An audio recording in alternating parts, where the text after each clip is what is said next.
Hello, everyone, and welcome back to the A to B podcast, your number one source for military entrepreneurship and entertainment, guys.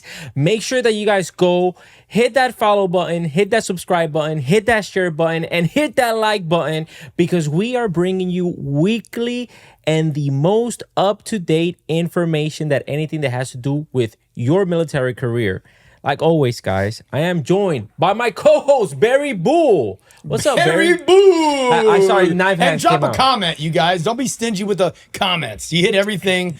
Likes, shares, follows, subscribe, comment. Hit a comment. Yeah. And listen, I want to make sure that everyone is following that comment right now, which was your where you came out of. MCRD Paris Island or MCRD San Diego? Comment that right now to see if people are following instructions. If you're a Marine, it's San Diego, and we know that.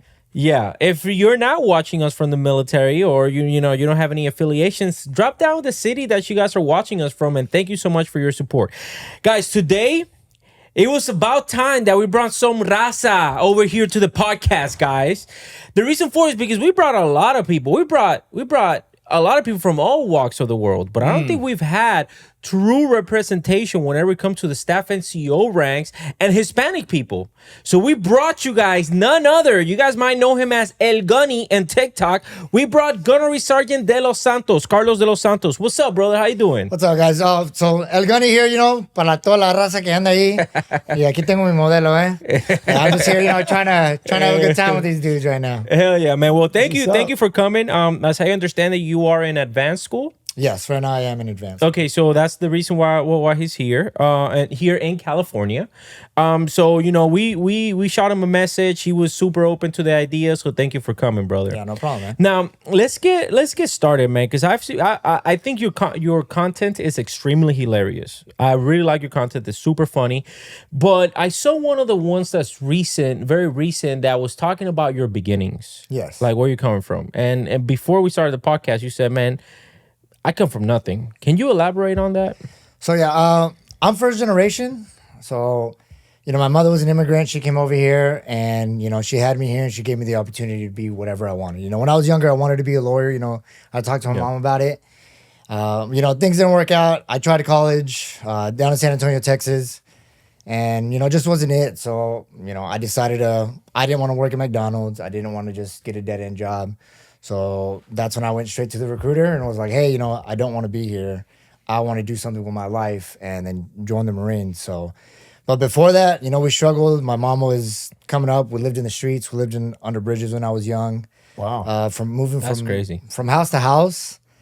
And it was tough, just living in a room and then going to another friend's house and just doing that up until we finally, my mom got married. I had my younger sister. And then from that point, we got the house from the divorce that my mom got in. That's the house I grew up in down in on the southeast side of San Antonio. So it's a little ghetto. Took my wife there.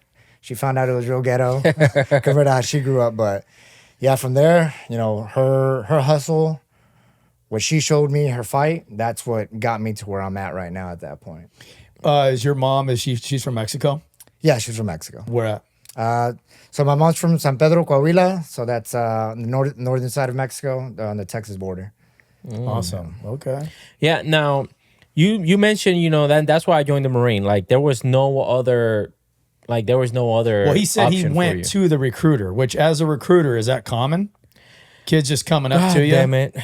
We keep bringing people to the podcast. Next person, I promise you, because they're all saying, this is why recruiting isn't that hard, guys. And this is what Albert gets so mad. Because all the kids are walking up. He is a Texan. Texas is the best. Texas is the easiest state to recruit out of. Texas is amazing. Well, I mean, I don't know. Let us know if you're a recruiter watching this from Texas. Let us know, did you make mission already? That's what's going to let me know. Did you make mission already? Are they just, again, showing up to the office? Yeah, I know. It hurts, right? It's you know like, what I mean? Yeah. Jesus Christ. Anyways, man, did you explore any other option besides the Marine Corps? So, like I said, I did college and I had two of my boys join. One of them is Joey Reyna. He's right now he's actually recruiting in Fort Worth, Texas. Of course. He joined February 2009, and I joined May 2009. And then another of my boys, his name's Sean McEachran. He's out already doing great things in Austin. But he joined a year as soon as we graduated high school. So like they gave the recruiter my number, and he would always, he Good would, looking out.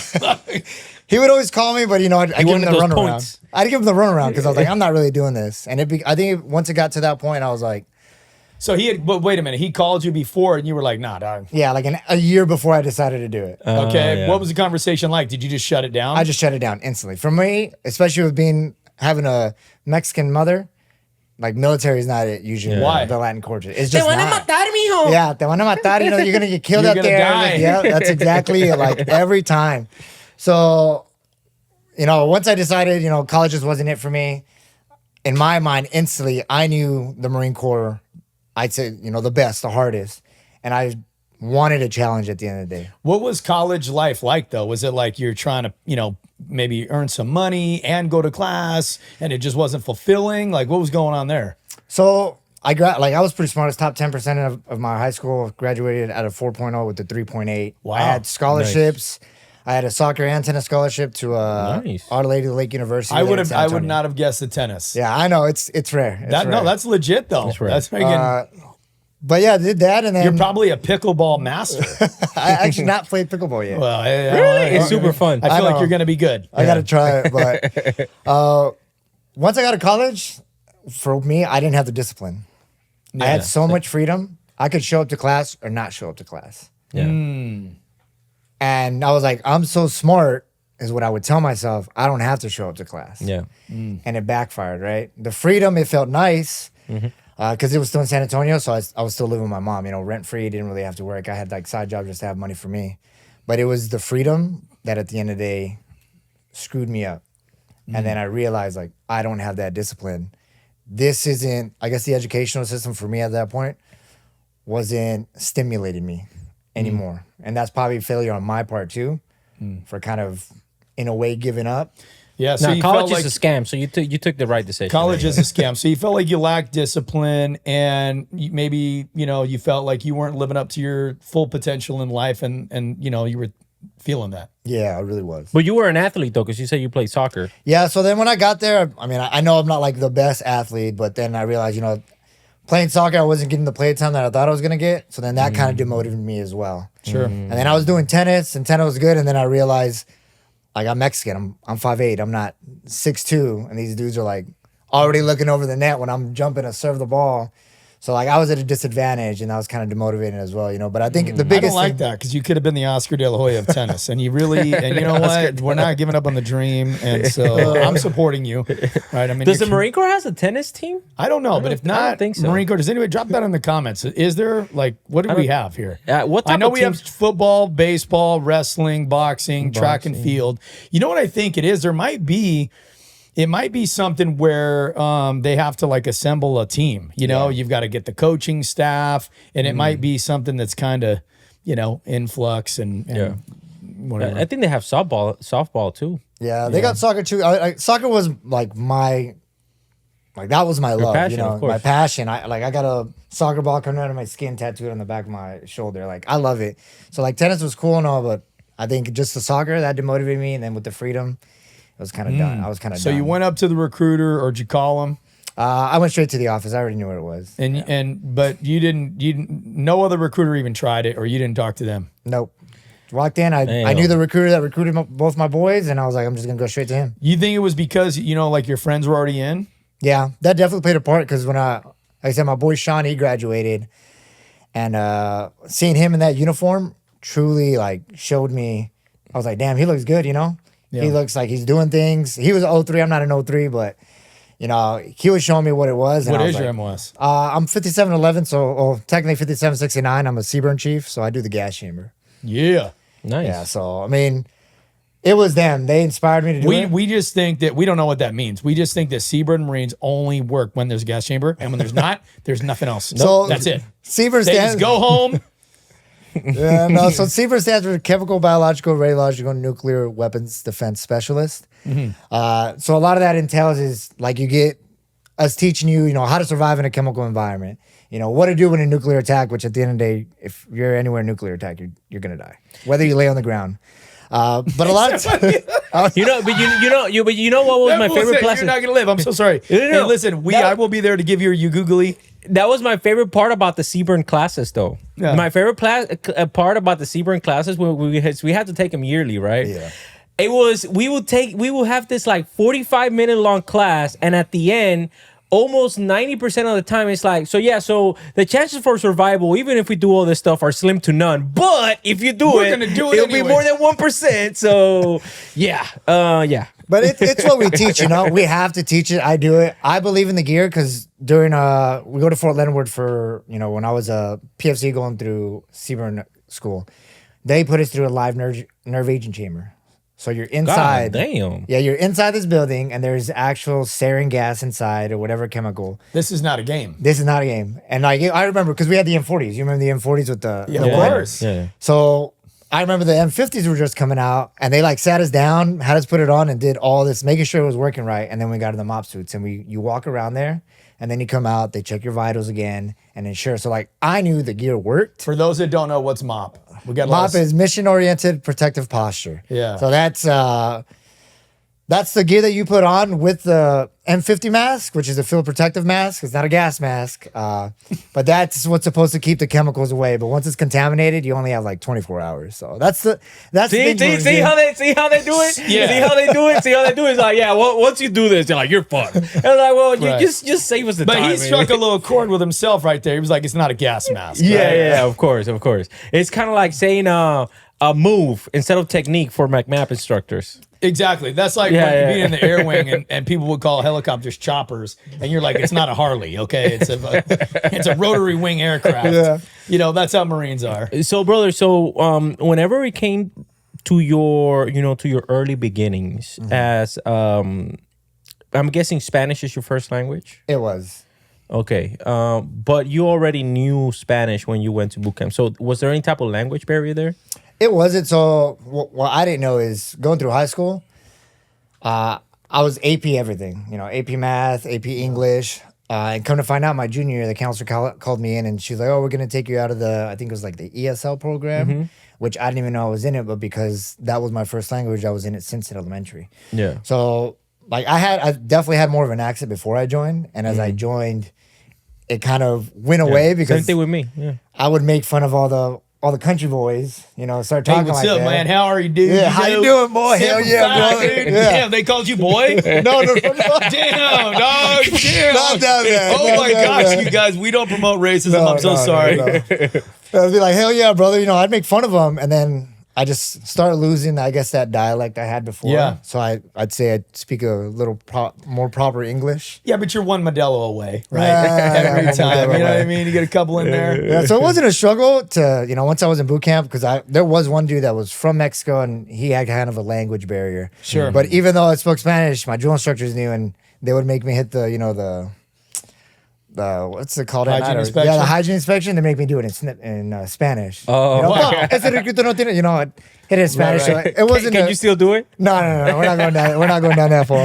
Yeah. So yeah. it wasn't really a big struggle when I was in there. Okay. But you're a little bit older. Well, how old were you when you went to boot camp? I was 19. 19? So just a year. Yeah. Okay, so what was that like? You went to San Diego. Yes. Whew, okay, that's a good. See, I told you he was. Watch. And because we know why. We do. Well, you're gonna figure it out. I'm not gonna tell you, but you're gonna figure it out later on in the conversation. So walk us through, you know, you're 19, you've already seen your buddies. He comes back, you know, and you see the uniform, which by the way, Albert, we've had a ton of guests on here on the A to B podcast. Say with the uniform. The uniform. So whoever's out there on the uniform board, Sergeant Major Ruiz, you know. He's here in Oceanside today, by the way. I shot you a DM. You didn't reply. I'll remember that one. You got left on red. I'm so sorry. Yeah, I know it happens. But the uniform, never change it. Okay, so walk us through what that was like. You know, you're sitting in the quarterdeck. What's that like? I mean, I'm not gonna lie. I try to stay real GP when I was in there. Try to kind of keep myself, but every day, like I said, it's different, right? You're living home with, I guess, with just my mom, right? I'm on the quarterdeck getting slayed because I made a pact with my squad leader, who was my rack mate, who's actually still in. So we're 2 of 3. So I got 3 guys from my boot camp platoon still in. Wow. So we're just getting slayed, and you know, it was it was hard just being away for the first time, truly being away, because I was a mama's boy. But just being there every day that went by, I just knew, like, I live by a motto: you can't stop time. Yeah. No matter how bad something is, no matter how long you have somewhere, you can't stop time. So I understood that, and I was like, Were you know, thinking that on day one, quarterdeck, the drill instructors march out? What company were you in? I was boot camp. I was golf company. Okay. Yeah, so I wasn't. I guess I wasn't thinking that in the moment. Yeah, you know, you were getting hit. You got hit. allegedly. Good, that's great. Good recruit. I love it. Yes. But you know, every day that went by, I just knew it was a day closer. You know, to being able to see my mother again, being able to see my sister again. Yeah. And then beginning that new walk of life. Whether at that point, you know, I wasn't thinking 20 years down the road. I was just thinking, you know, day by day, like you said. Sure. Every day. That's the best way to get to boot camp, if you ask me. 100% life. Just through chow, like just chow times. Okay, so I already have morning breakfast. I already have breakfast. I just gotta get through lunch. Yeah. And once you get to lunch, now I can just San gotta get Diego, to we my called it morning chow. morning chow. Bear is how you Island, say they it. called it breakfast. Yeah, sure. It was different. I'm trying They to had- say, they- hey, listen. I'm trying to Guys, he's leave all exposing those things himself, behind. and I so that love way more Albert. people, can relate to the love it. podcast. We haven't even started talking you know? about Puerto Rican versus Mexican, but that's coming later in the episode, guys. Okay, so they march out, they start yelling at you guys. You're online. Is that what you're thinking? Man, just get through this. So I didn't really know what to expect. You know, I went March 2009 to the recruiter, and I was gone May 2009. Hello. It was 2 months. quick and easy. Yeah. So I Not a wasn't. lot of pool functions. Yeah, I think I went to one, and then just because I was like No, he I was went an to- athlete. He went to his validation and he didn't even realize. That's He thought right, it was yeah. a pull function. It's Do you just remember- a validation. Do you remember your recruiter's name? Staff Sergeant Ramirez. I think he's still in. He might be a chief warrant officer now. I don't Hello. know. Nice. I think last time in contact was probably like 5 years ago. Yeah. Mm. Okay. But I mean, I didn't know what to expect. I just took it. You know, they told me what to do. I just knew if I don't do what they tell me, I'm gonna get fucked up. Now, how do you end up with the Seaburn MOS? So I went in Bravo 6 ground option. And I'm not gonna lie, I talked to my recruiter and I was like, at the time, and thank God, you know, by the grace of God or the universe, whatever you want to call it, I initially was like, oh, I want to be an MP. Hello. But he just put me as a Bravo 6 ground option. So then when you're sitting there and you get your orders, Yeah. and I look at it and I was like, what is chemical, biological, radionuclear, you know? And the drill instructor is like, oh, you ever seen that movie? God, I forget the movie, but he's like, it's going to be chemicals. They're going to pour them on you. The Just one- going the to one melt. with- the one with Jake Gyllenhaal or whatever? No, the Rock. Yeah. He's like, Sean Connery. yeah. He's like, yeah. you're just going to melt. They're going to do all these experiments on you Yeah. with chemicals. And I'm just sitting there like, oh, man. Perfect. I'm definitely done. Like, I'm dead. My mom was right. My mom Do was you right. remember your drill instructors' names? They weren't memorable. My senior drill instructor, I think it was Sergeant Williams, and then there was Sergeant Tabarachi, Sergeant Medina, and then we had one that picked up Staff Sergeant. I don't remember. It was either Staff Sergeant Patrick, and if not, but then we got another one. I think his name was like Rivera Hernandez. I don't remember. The little dude just came out of nowhere like the last 2 weeks. There's always a little guy. I had a little guy. And it's always has to be it's always got to be a Hispanic last name. It has to be That was Rivera, one. Rodriguez. Torres. Mine was Torres. Literally like this tall and just, but he was the best. What do you think is the most common Hispanic last name in the military? Garcia. Hello. Really, Garcia? Yeah, I That thought is it very was common. Rodriguez. I've met That's another common one. It is. thought I've it met a was- lot of. I've met more Garcias than Rodriguez's, and Yeah. they might be like right there. But I've definitely had more Garcias in units that I've been at, Yeah. and they're all motor T. Okay. So was there ever a point in boot camp where you felt like I don't know if I can do this? I think going into second phase, I was kind of like checked out. I was going through the motions for sure. And I think I was like, like, why am I even doing this? You could see the highway from there, Interstate 5. And I was like, I could just make a run for it. You can make a run for it. Like, yeah. I know I'm faster than my drill instructors. I can make a run for it. And I knew that I could see I'd be like, looking at everything around there. I was like, I know there's a truck stop. I'll catch a ride. Nice. Now, did you have like a favorite drill instructor? So I'm probably gonna say it was Drill Sergeant Medina, and that's only because I think it was third phase. I was, they're rushing you through the chow, but still give me 20 minutes, and He's saying that, you guys, because recruits are required to have 20 minutes to eat chow. And sometimes there's times where recruits will, you'll be dropping them and you'll ask them and they'll say, this recruit didn't have 20 minutes to eat chow. And you're like, I didn't see you wearing a watch. Did you have one on? Because where was this? Anyways, continue. But I was chewing the, chewing the Salisbury steak that they had, and I didn't, he walked by and he was like, hurry up. And I swallowed it. And it got jammed. And I tried to stay calm. And I was sitting on the table. And I can stay pretty calm in scenarios, right? But like you're crazy. choking. Yes, I'm choking. And I was like, all right. I grabbed my little Powerade, 2 hands, of course. Took my swig, trying to wash it down. It wasn't going? It didn't go down. I could just feel the liquid sitting on top. And I just looked at the dude in front of me. And I was like, and he looked at me and he knew what was going on. And I just knew, I was like, I'm going to have, and I felt the drill instructor walk by and I was like, I have to stand up, tap him in the back, and show him I'm choking.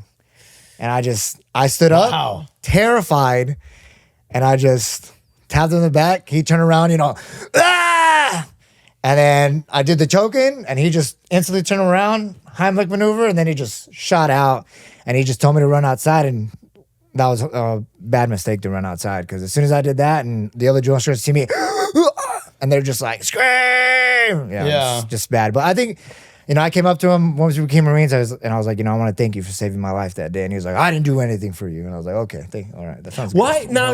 Now, this is a real question. Okay. It's a real question. Here we go. Real time. Why do drill instructors feel the need to continue to be assholes once they are Marines? No. Once the recruits turn from recruit to Marine? Why? You want me to answer that? Both of you, please. You want to go first? You go first, because you got the older aspect. I got a newer aspect. So I think it's a special bond between a drill instructor and a recruit, even though at this point they're a Marine, right? You want to keep that image alive. And when I was there, Charlie Company, 2004.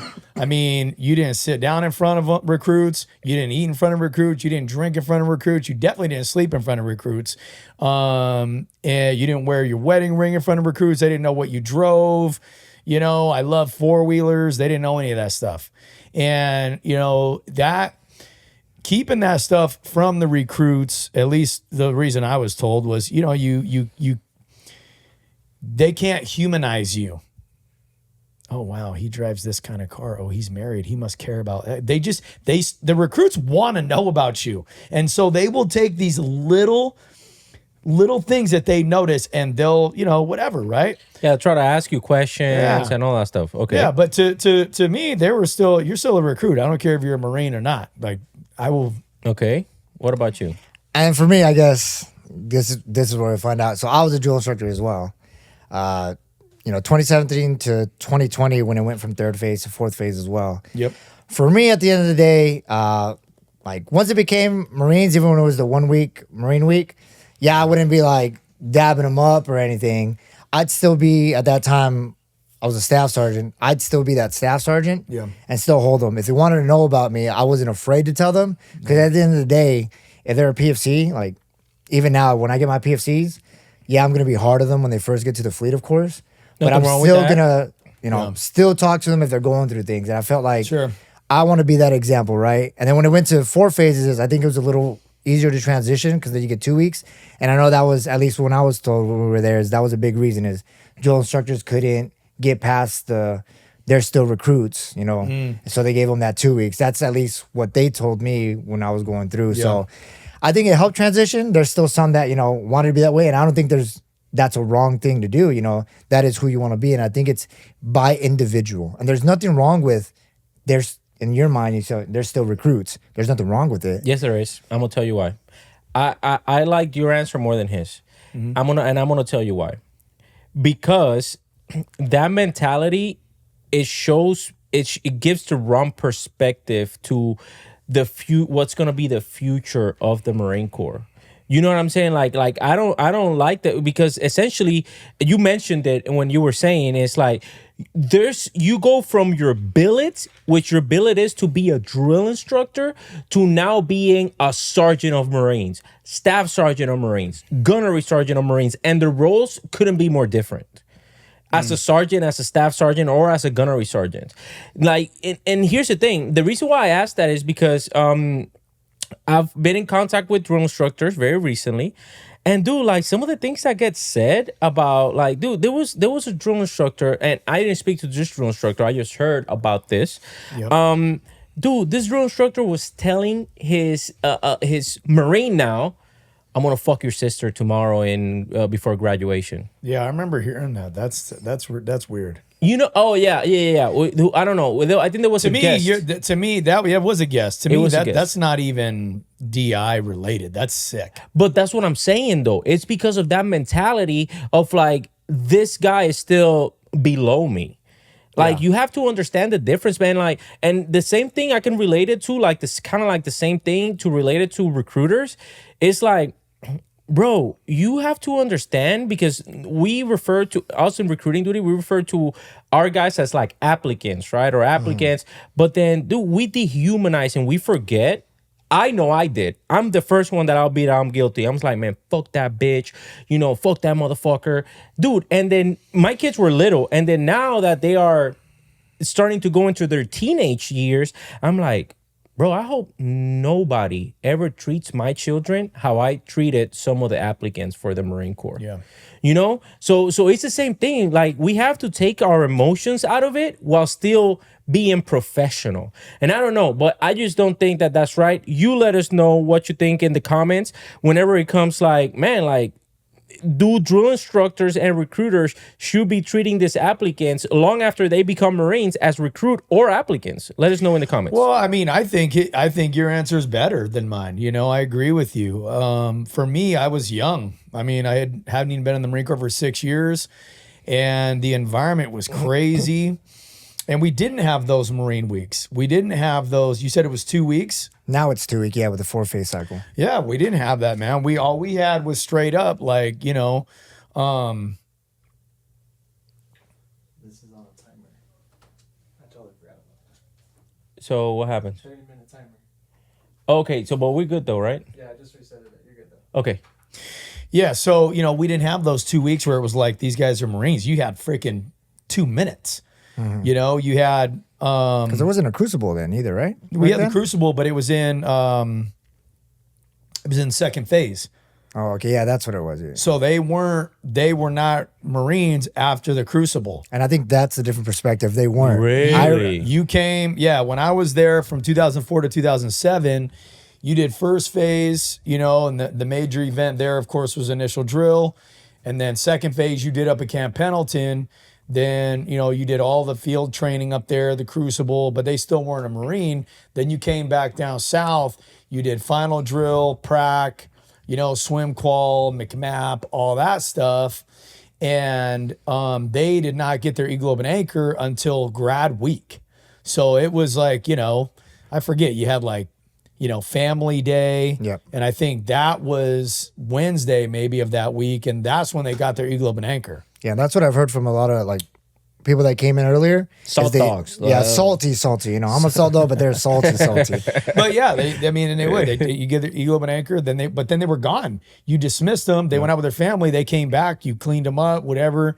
And next day. But that makes more sense though. I feel bad now. I apologize for saying but yeah, that makes more sense because if they're not Marines, then it's okay for you to treat them. It was also me though. It was also me. Don't make it, you know, I don't want to like let myself off the hook. It was something that even if it was that way, I would have not liked it. Because to me, I would have wanted to keep that mystique, keep that persona, because I feel like maybe I wouldn't have wanted to let go of that in that whatever I represented in that recruit's mind. I don't know. Was it hard for you or? It wasn't hard for me. I mean, just who I am, you know, it wasn't hard for me. I volunteered to go myself. Like I wanted to be a drill instructor, and then when I got there, whatever it was, right? We're gonna talk about it. We're gonna talk about it, but let's get there. Like it wasn't hard for me because me as a sergeant, yeah, I was hard on the Marines, you know, when I had them under me, or like even if I got like the company. But I was still a human being. Like, I think there's a song by Fuerza Regia. It's called No Me Flojo. And that's, I don't You give gotta up. sing it if Nah. if But you bring it up. You gotta sing But it. Now. he says, mijo, no te creas más que nadie porque todos somos iguales. Don't think you're better than anybody else because we're all the same. Yeah, we're and all like equal. I live by that all day. So like, yeah, at the end of the day, at that time, I was a staff sergeant, but like, I knew, day one they're technically Marines. They just got to make it through the entire thing. To get that that's a hemoglobin different anchor, mindset. But It's a I knew drill that they structure. have to go through that recruit phase, to truly understand what it is to be a Marine. You can, sign up as a Marine, but you don't know what it is to be until you finish those 3 months. So like, it wasn't hard for me. So I was understanding, but going even from the 3-phase cycle where we had the 1 week of Marine week and then going to the 2 weeks of Marine week, there were still some drill instructors that didn't even like that. Like it was hard for them to really be like 2 weeks. What's 2 weeks for? For me, at the end of the day, I'm there to do a mission. Whether you believe I'm good or bad at it, I'm there to do the mission. It's not my mission. It's the Marine Corps' mission. So I'm just going to get the job done. Oh, That's if it. Good only more answer. people That's a understand. mature answer. If only more people fucking understood that. That's a real question. Like that's a real thing right there. If only more people would understand that. Listen, Well, dude, man, no, it's just, that's why I've been on my little freaking tirade over the past week. Like I did that video on the master guns who didn't know how to use an NCO sword when I was down there at the drill field. I was the 1st Battalion drill master, 2006, and she had no idea. And dude, people just going off, right? Oh, she's a recruiter preaching first to fight, but did she ever do that? Blippity blip, and it's like, first of all, the Marine Corps has spoken. She is a master guns. You know what I'm saying? Yeah. And it's our job to accept, people like that. Or like you said, the mission, accept it, dog. No one's saying you got to like it, but stop complaining. Yeah, that's true. Like nobody that's ever been successful has ever got up to the podium and was like, I got here because I complained every day. do you think it's bad to complain though? I think it's good to complain as long as you have brainstormed enough in order for you to also, in the same breath, in the same sentence, at least same paragraph. On the 80th anniversary of D-Day, I'd like to quote Tom Hanks in Saving Private Ryan when he told Caparzo, when you complain one direction and it's up. Yes, but Complaining is good. and the way that it's good is when you also bring solutions to the table. I agree. That's it. Like you can complain, man. Like I complain about a bunch of shit, but I goes like, hey, man, like this is what's fucked up. Core A, course of action 1, 2, and 3. All right, well, not always 3, but at least 2 of them. I was like, listen, you can do this or you can do this. These are the two options. Well, yeah, I see mean, it. the more senior you get, you guys know you're going to be in positions where you have to speak up because it ain't just you. Oh yeah, for sure. You got devil dogs behind you that need you. They're not in that room. They're not in that meeting. Right? And so they need you guys, they need us to speak up and go, well, hold on. Like, I got a question here. This doesn't make any damn sense. Whatever, right? Now, let me ask you this. How do you want me to Carlos, right? Yeah, Carlos is Carlos. Okay. You want to call him Gunny and lock your Yeah, body. El Gunny. Lock your body. El Gunny Chingon. So let me ask you this, man. What has been the hardest rank for you? I think the hardest rank for me, honestly, was Lance Corporal. Lance Cooley. Okay. Now, how long did it take you to pick up gunnery sergeants? So I picked up a month short of my 12-year mark to pick up gunnery sergeant. That's fast. Okay, that's fast. That's That's really really good. That's good. really good. So and the only reason You look like you run fast, dog. What's even as Well, a to gunny? play soccer, you have Even to. as a That's but all I they used to play do. soccer. I don't run fast Dude, anymore. but He they're looks just like he still run, runs fast. Run. That's all you guys do. Yeah. Half the What time do they you don't have a ball out there. what do you run right now? In so your the last PFT, this past PFT, I ran a 2042. Dude, That's that's good. fast So for a like- gunny, dog. So I'm not gonna lie, my Marines can contest when they see me out there. You didn't especially- just put it on a sticky note to Hey, I work in the None of S3. that, I work in the S3. Not at the academy. but real talk though, like my Marines see me like, I know just me running miles and miles and miles isn't gonna make me faster, so I have to adjust. So like, my Marines will tell you like, and they'll believe me if they see these videos. I would put a flak on and I'd run 3 miles every day, just to like run. And I think I started at like a 8:45 pace, and after a month, I dropped with the flag, just front and back sappies though. I dropped it down Still. to a 7:40. So as soon as I took that off, and I ran my PFT, I kept that I think it was 648 or something. That's good. But it's a slay fest. But I slay myself for a month, 2 months to run the PFT that I want. If you tell me to go run right now, I'll probably run like a 22:30 right now. Yeah. Now I have a follow-on question. Okay. I'm trying to guide the conversation to a certain thing, right? So let me ask you this. Do you feel proud of being a gunnery sergeant? I do. Very proud. You're very proud of being Yes. a gunnery sergeant. Do you think you've earned the rank of gunnery sergeant? Yes, I have. You know you have because you got that promotion one. Yes. How do you feel about now recruits possibly being gunnery sergeants out of boot camp? Have you seen that? I did, and we just talked about it in the advanced course. Somebody brought it up. I guess for me, it's like more big picture. But I think holding the rank of gunnery sergeant, what it means to me, and I guess people who have served, right? I think the lack of experience at that point.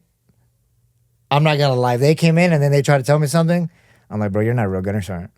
And that's just dead honest. That's what I wanted. No. That's honesty. That's honesty. And I appreciate that honesty, right? And just so you know, the correction views in this podcast are of the guest and not of the Marine Corps. And they are our own opinions.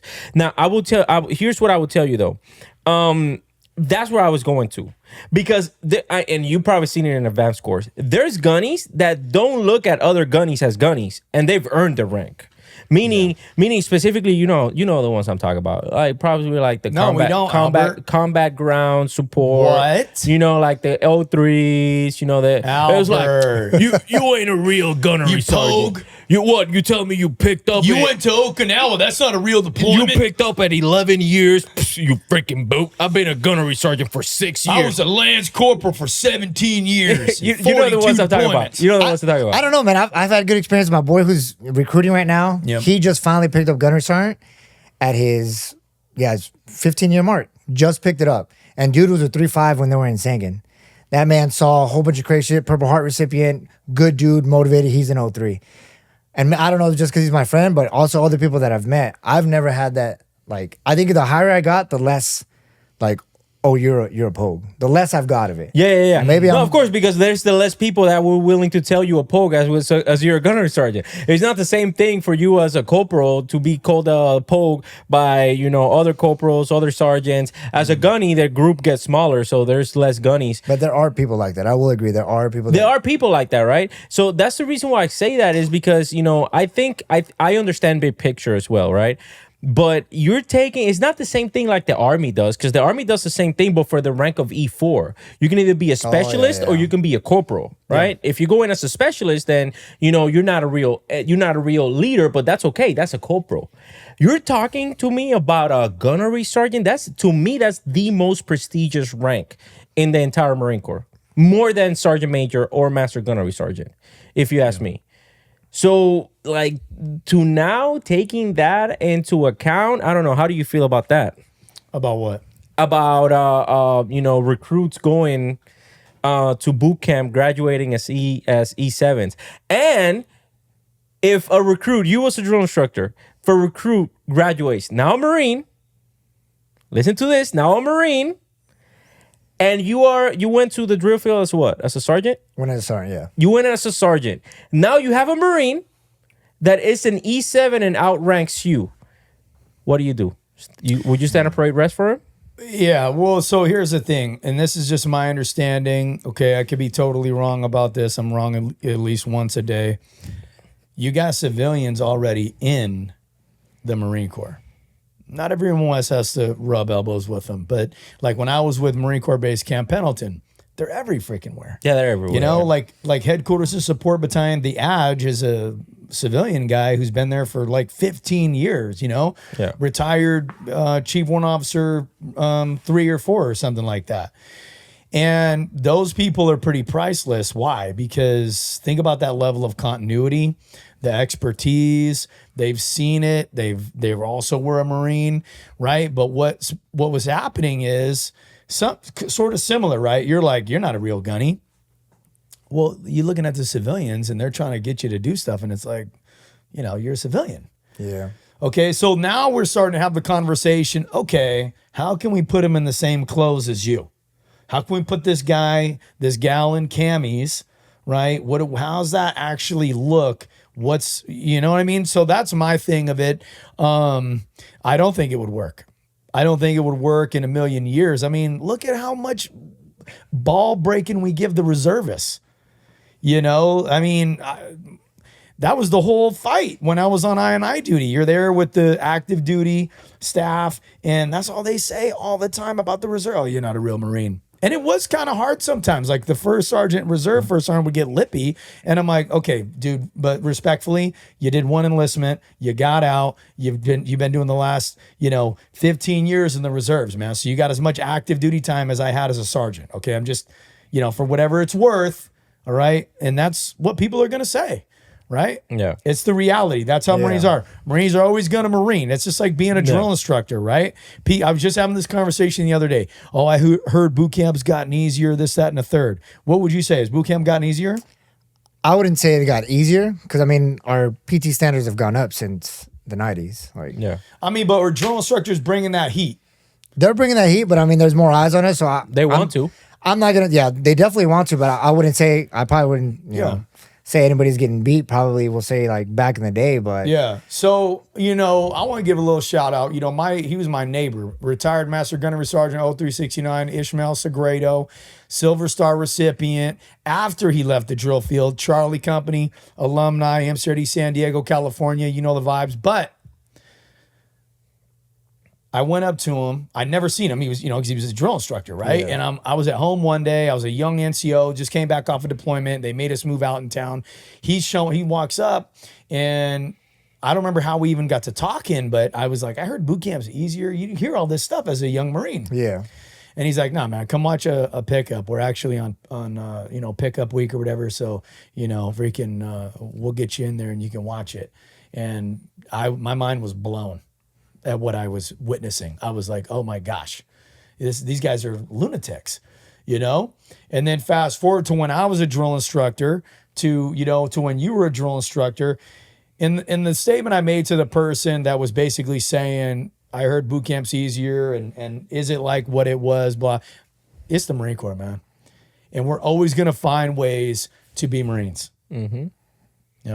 Can we do this that we were, doing when I was a drill instructor? Now that you were one in 2017, we change. The game changes. Yeah. But Marines are always going to be Marines, man. Inside them walls, kids are getting slayed. But you know what happens? You know what happens? And this is shout out to a Netflix documentary that I was watching yesterday. I'm kind of a nerd. I knew you loved Netflix. So there was this one quote from that Netflix thing that I was saying. It's like, competition drives evolution. And that's exactly what the Marine Corps is doing. Yeah. The Marine Corps is trying to compete with outside sources in order for them to bring the MOSs that they are looking for within the service. And in order for them to compete, they have to evolve. And that's just part of nature. Are you talking about this thing about bringing in a gunny? I'm talking about in general. Dude, I'm talking about in general. Think about this, man. Like when you were in the Marine Corps when this happened. When social media first started out, and let's say the first negative video came out. Let's say when that what was that? What was that? Marines United. I will never forget. I know. He put that video. Was like, I don't know what you're talking about. He's like, I know exactly. I know you know what. Exactly. Not saying nada. Exactly. So when that thing blew up, what were all the sergeant majors, first sergeant, everyone saying? Stay the fuck off of social media. Don't go off of social media. If you go on social media, and then now what? It's everywhere. Everyone. We just had last week. We just had a fucking first sergeant in our in our podcast. But here's why: because he wasn't even in the Marine Corps at the time. Think about the first sergeant that we had on. You talk about from Marines United? Yeah. No, that happened. We were in the Marine Corps. Were you 2009? Yep. Yeah. Okay, I'm sorry. Well, he was in the Marine Corps. I apologize. But here's my point, though. He's a gunny now. Marine Corps is his. It's the first sergeants, right? They were the Marines that were knee high, and then they grew up. But that's what I'm saying is we had to evolve. My point is that it is evolution, but I think it's more of a generational thing. Mm-hmm. We have these Marine Corps generations, and you graduate another generation every 4 years. And the Marine Corps keeps going down that path. But you're right though. All the salty dogs, and I was one of them. Because you want to know why? It wasn't like a new generation thing, like, oh my gosh, you guys, this is ridiculous. It was like it's unnecessary risk. This is unnecessary risk. Why are you guys choosing to do this? It doesn't help us as a warfighting organization, right? But now look at what it does. I mean, it's everywhere. Yeah, no, you're 100% right, brother. Getting back to you and your career, right? So obviously you go to Seaburn School. You had to go through sarin gas, like actual, like a legit nerve agent, gas. What is it? A gas chamber? Okay, so how was that experience going through Seaburn School? So it was a sleigh, honestly. Like there are motor T's there, and I think engineers are there as well, and MPs. But even on snow days, like everybody else wouldn't go to class, and they're like, Seaburn, we're marching through the snow. Because we would hike in our full mop and the mask on as well. Which makes sense. Yeah, it makes sense. Yeah, I mean, you're like, obviously, this is going to be cool. Yeah, so like You thought it was cool? I thought it was cool, but I knew it was miserable as well when I'm trying to breathe. And we still use the M40, so it's just a one filtration system trying to take our breath in. So you're not breathing well. Yeah, we're not breathing well. But I mean, I think it gave me more pride, into the MOS, because I'm pretty sure, like, when I tell, O3s, they're like, we do all the hikes. I'm like, we did hikes too in Seaburn in full mop gear. Like, that's a struggle as well, with the main pack on as well. And then, casualty down, and then we have to do the casualty while we're still in mop gear and all that. I think it gave me a more sense of pride for it, because I was like, man, this isn't just, this weak ass. They didn't just hand it to you. Yeah, they didn't just hand it to us. So it was like a great experience, and it brought more pride because of it. Because then I also heard, I think a couple years later, they stopped doing the hikes for a while. And my Marines that I would get would be like, oh no, we didn't hike during MOS school. And in my mind, I was like, how are you supposed to be that confident in the gear if you didn't even hike in it? Because I know dudes that were in Iraq, they'd always talk about they were in full mop for like days because, there was a possibility of a Seaburn attack going. So like, yeah, I've been in it probably like 2 weeks when we're doing training, but to be in it for like months, I don't even have that experience in a real world scenario. Yeah. Now, whenever you came from Seaburn School, what was your first unit? So got in glorious, beautiful 29 Palms. Oh man. Ended up at 3rd LAR, so 3rd Light Armor Reconnaissance. I'm not gonna lie, it was a rough time. So at that time, there was probably about 12 Seaburn Marines in the unit, because we were supposed That's a lot, ain't it? It is, but we were supposed to have our own LAR. Space. We had our own space. We were supposed to have a Fox reconnaissance vehicle that would do Seaburn, and we'd all control it from the inside. So we were supposed to get licenses, and then Marine Corps went away with it. And as soon as they went away with it, they separated us, right? So my first year with LAR, 3rd LAR, wasn't that great. I'm not gonna lie. We all, I don't know if y'all did, but I know like probably that first year, I was like, I'm done. Like, I'm ready to do 4 and out.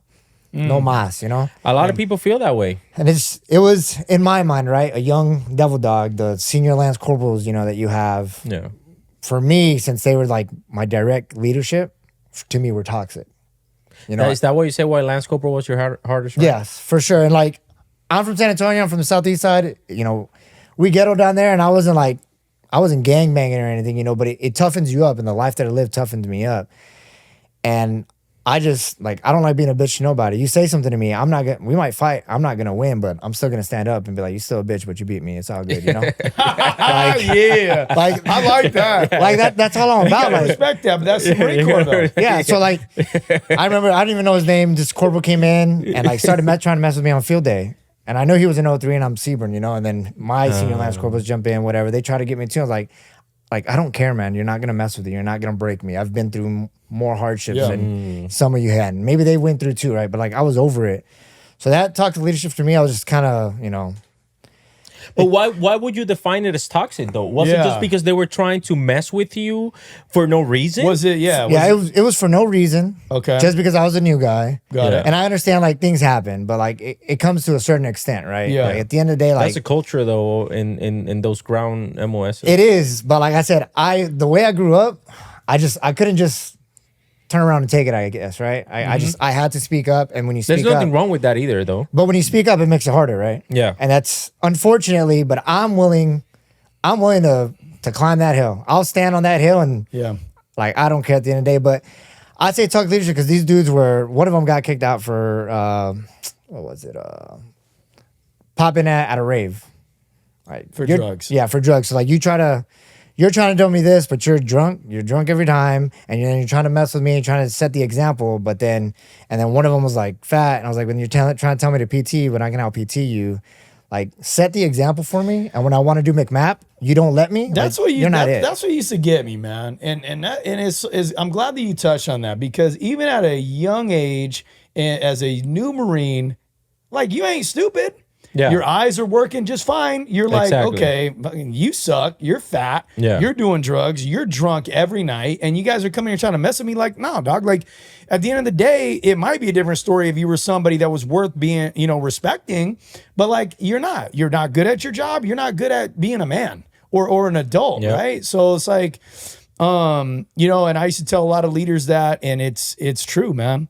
You think those youngsters, they don't see who's who. They see. Yeah. They know. Specifically now, like back then, because I came in around the same time as you. I came in. What month? I came in June. Okay, so he's senior. He's senior, senior gunny. So he is. I senior gunny. No, I addressed yeah. them in the DMs. I addressed them as senior gunnery sergeant. And that's exactly Actually. what. No, but for real, we came in around the same time, and that's how it was for me too. It was like super toxic, like mess around with no reason. For no reason, people would walk out of the barracks when a new fucking boot drop, we used to call them boot drops, I don't know. Yeah. It's like when a new boot drop came down. Yeah. It's like, fresh meat. It's like people fucking around with you and all that stuff. It's like, why is that necessary, man? Like, I don't. It's tough though because it takes a lot of courage to stand up because, like you just as a lance said, corporal, yeah, it does. even it doesn't even matter, I was a right? PFC at that point. So Yeah, damn. because you're thinking to yourself, okay, do I really want to bring this extra heat on myself? Yeah. And then you do it. I do it, and it was a struggle because even like my direct corporal, the one that wasn't messed up, right? Of course, he gets wind of it, and now they're definitely like they got me at field day, late at night, even in the morning of, and even on the weekend because I didn't pass his standard, right? I knew I made the bet, and I knew it. It was what it was at that point. And I would bump heads with people, but I know my personality causes that as well. Yeah. And stepping back and realizing that and accepting, what I made happen. It is what it is. You have to accept that. Unfortunately, How would you describe your personality? You mentioned it. I mean, I'm pretty carefree, but like I'm not one to take shit. Like I'm gonna speak my mind. I'll be respectful. Don't get me wrong. Like I've dealt with higher ups where like I don't see eye to eye with them, and I'm gonna be like, look, I just don't agree with you. I'm over it, but I understand you are. You're the first sergeant, you're the sergeant major, or at that time, whatever rank was above me, right? So I can be carefree, but I'm also very assertive. I'm blunt. I'm gonna speak my mind, and whether you accept it or not, like I still gotta say it. Dude, I want to talk more about that because I felt I was the same way. I'm asking because Albert is very much like that. I'm very will much be the like that. first one. He'll come unhinged. Yeah, but that's my problem though. That's my problem though. That I come on. Everybody will turn and look at Albert and be like, "Okay, we know how he feels." Yeah, that's my problem. That I come unhinged, right? And it can come off as disrespectful. That's my problem. I don't know if it's the Puerto Rican in me. Like, I honestly, Probably. I don't know what the fuck it is. Yeah. But I come unhinged, and for people that might not know me prior to me having that interaction with them, they're gonna be like, who the fuck do you think you are, and who the fuck do you think you're talking to? See, but I never did that. I appreciated the candor. How the hell are you supposed to make it up through the ranks? At some point you're advising something. You provide advice, yeah. don't you? Yep, Well, for how the sure. hell are you supposed to do it? Yeah, but And there's ways. sometimes I get what you're saying. Yeah. But at the end of the day, we're Marines, man. It's a warfighting organization. And I know we like to make the comparisons to the civilian world, but it ain't the civilian world. And Yeah, sometimes you're very going to, true. because who are you thinking about? Devil dogs back at the shop. Yep. You're thinking about devil dogs back at the warehouse. I'm thinking about devil dogs over here and over there. And sometimes, you're going to pop off a little bit. I think I try to make my work.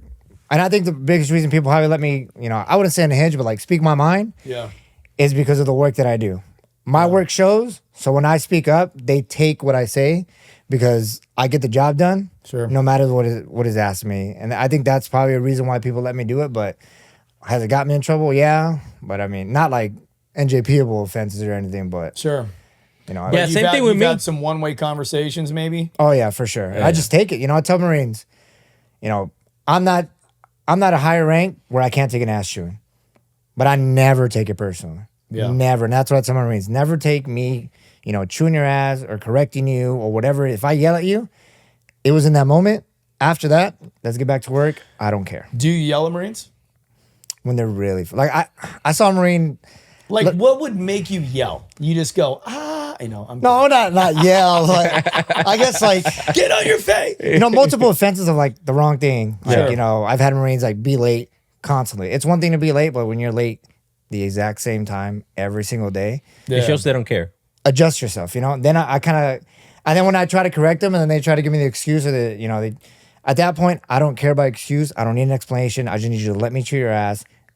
Come to me when we're all calmed down a little and then tell me. And then I'm going to tell you, hey, look, at the end of the day, I know you have this and this going on, but understand, like, you need to be here regardless. But I think one of the other times was a Marine let the flag drop and it touched the ground. Oh, I instantly hopped out of the car and like started yelling at the Marine, like, what the fuck are you doing?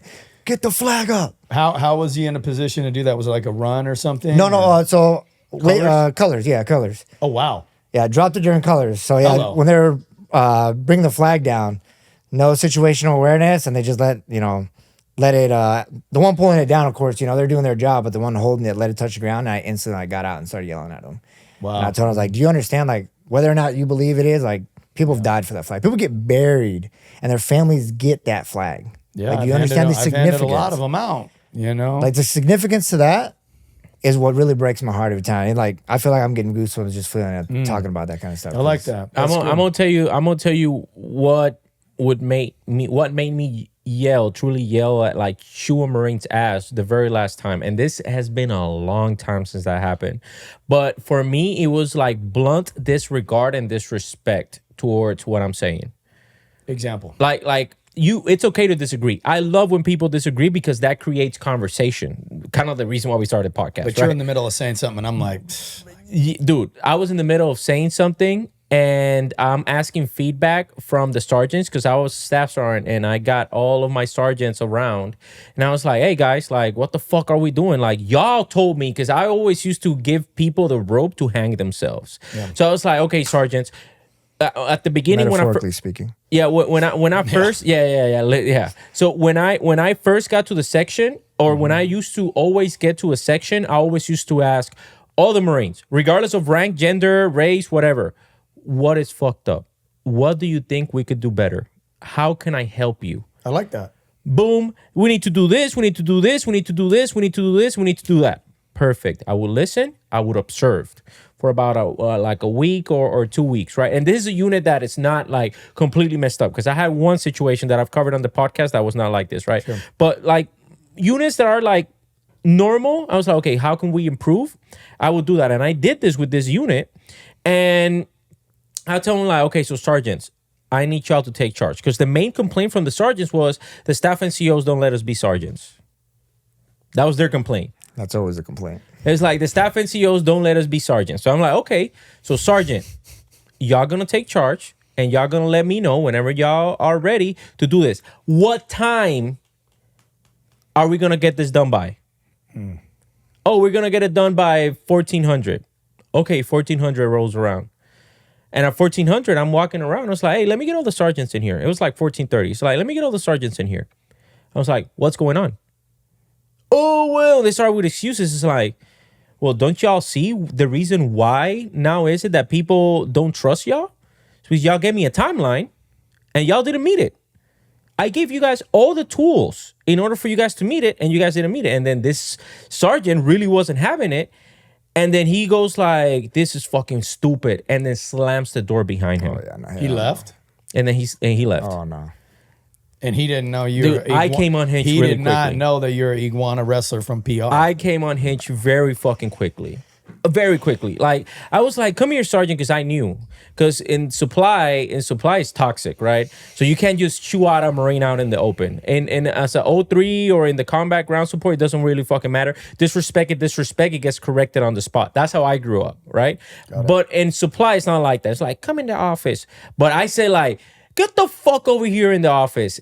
I slammed the door behind him, and dude, I just fucking chewed his ass. But here's how I solved it, because this was a leadership challenge for me. What I did was, I was like, man, I don't know what to do. I know I can give paperwork to this sergeant, right?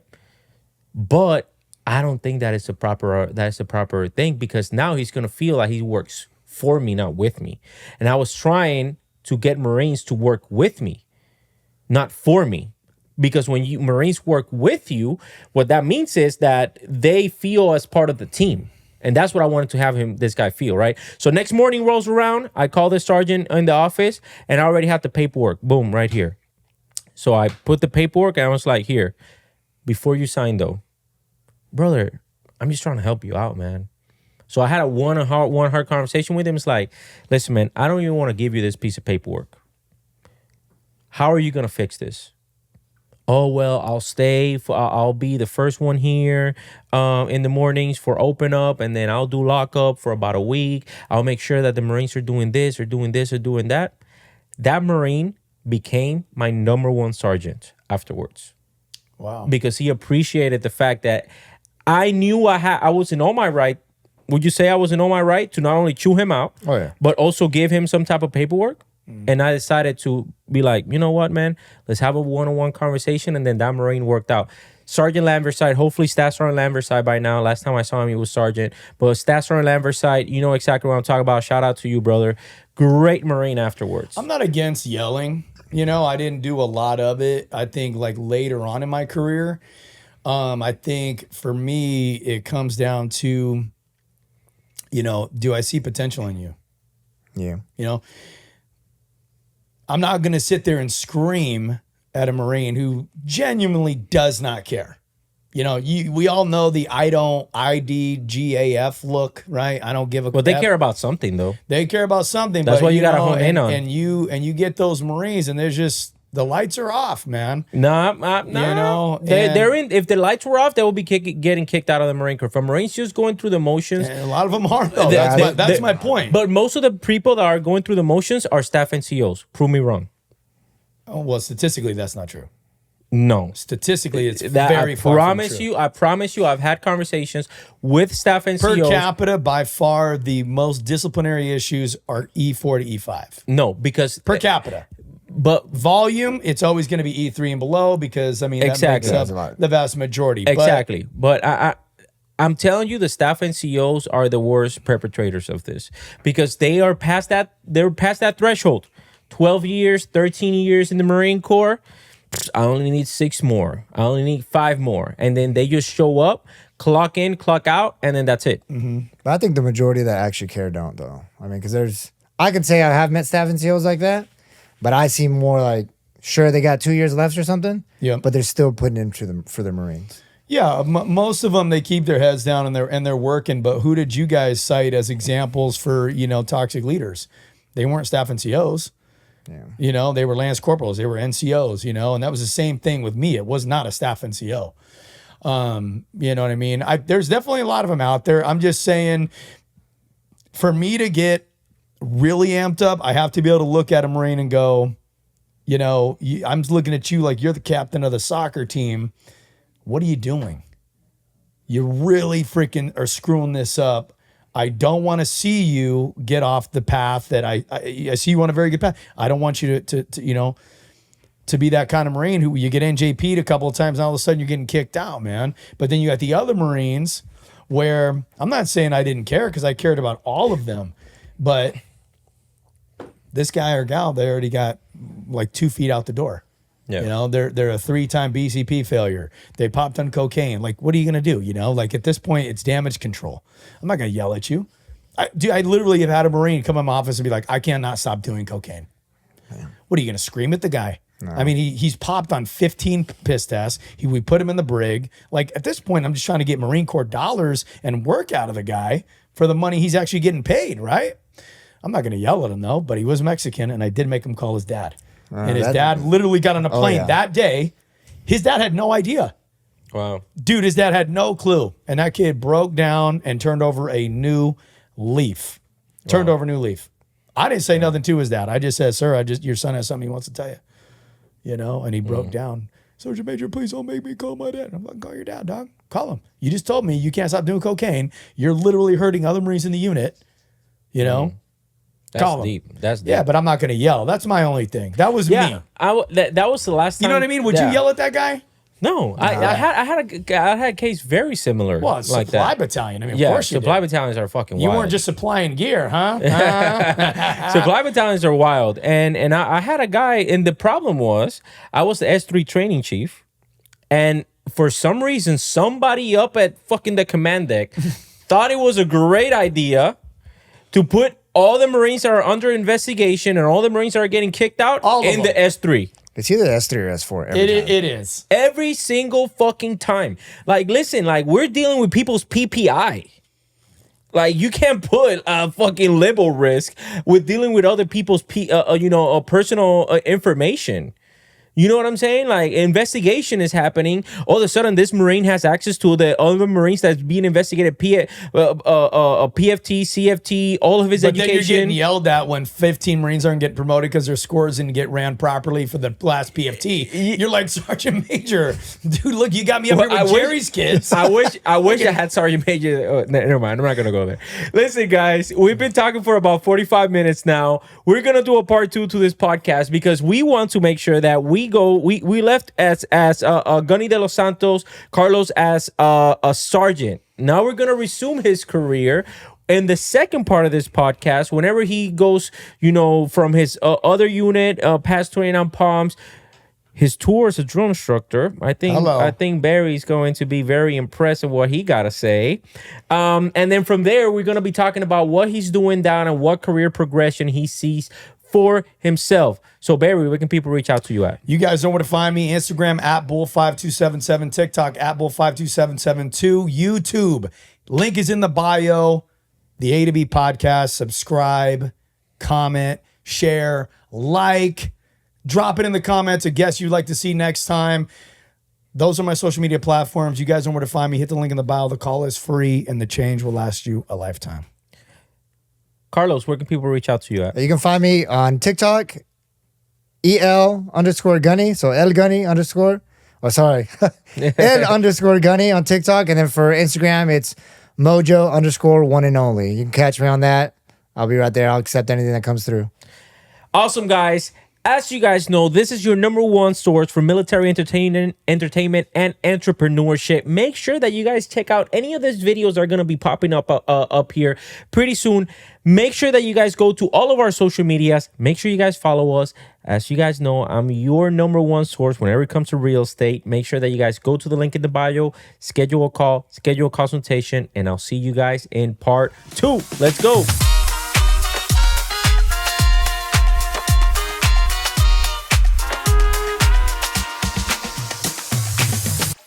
Welcome to the